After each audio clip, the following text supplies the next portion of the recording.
Hello, my name is Sandesh, Sheth, and this webcast is an introduction to business continuity and disaster recovery. Whatever I share with you is based on me and my team's experience in designing and implementing business continuity management systems for organizations worldwide. The list of clients includes Fortune 500 companies, small and medium business enterprises, and government, both state and federal agencies. Irrespective of the nature of the organization, the principles of business continuity and disaster recovery remain the same. They only vary in terms of the scope, resources, and the coordination effort. In my webcast, I would like to make this topic as simple as possible, and I welcome your feedback. The first question is, do organizations need business continuity? Or maybe the first question is, what exactly is business continuity? So let us consider an organization, a typical organization with the headquarters and the various functions: sales, marketing, HR, finance, IT, and others. Each of these departments have business processes that they make use of to run the day-to-day operations and meet customer expectations. For sake of simplicity, let us assume that this organization is located at one location, all the departments are in one building, and it has no business continuity plan.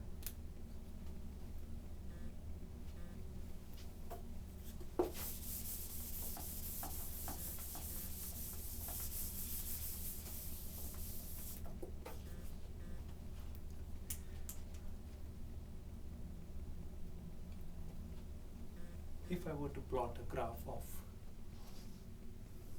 the efficiency of the business processes on the y-axis versus time on the x-axis, the efficiency of all the aggregate business processes would be a wavy line. That is, the processes are efficient around a mean. Let us consider that the organization suffers a disaster at this point in time. In this case, because the organization has no business continuity plan in place,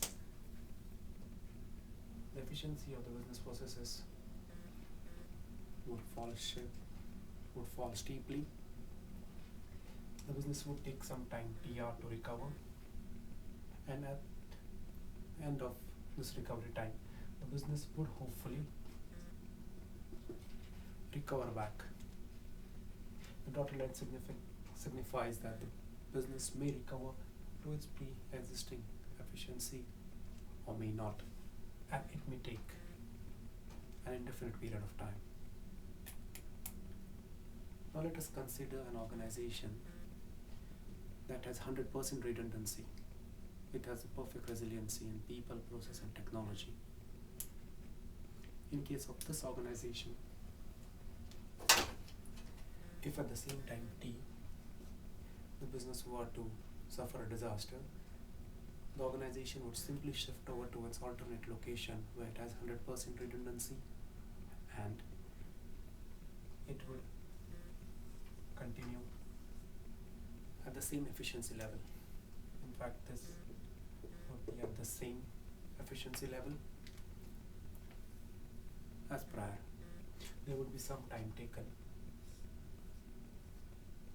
for the business to move from its existing location to its alternate location. 100% redundancy is prohibitively expensive and highly impractical. The same process, the same resources could be used in other opportunities. that generate a higher return on interest. So on the continuum scale, we have no business continuity plans for an organization at one end and 100% redundancy at the other. What we seek is a practical solution wherein only the critical business processes are recovered by the organization in case of disaster, and subsequently the organization returns back to its normal operations. It's a cost optimal solution considering the business impact on the organization. In such a case, when the organization suffers a disaster,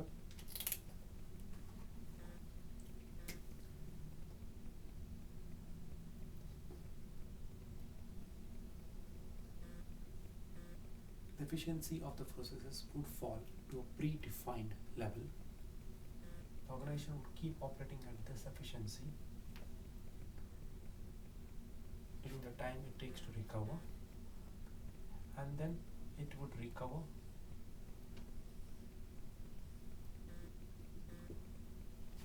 to its pre-existing efficiency levels.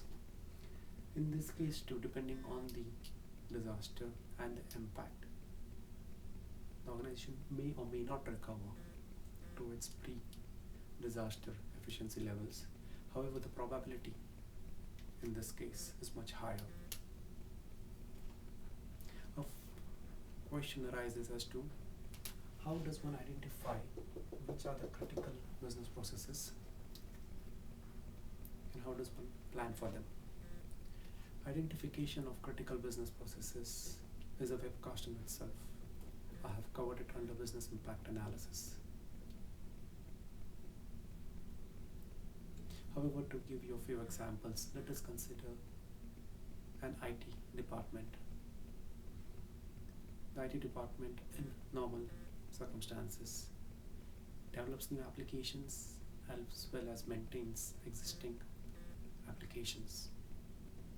In case of disaster, the development of new applications can be halted till the organization returns back to its normalcy.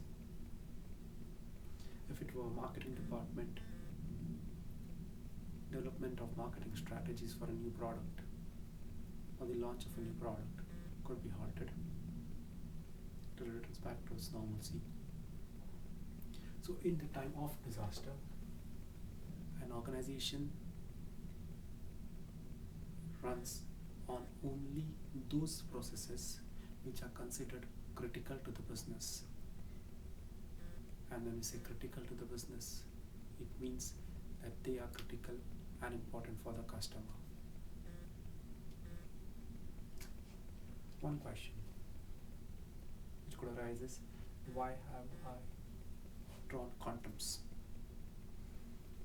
Quantum improvements in efficiency in the case when the organization has a business continuity and disaster recovery plan.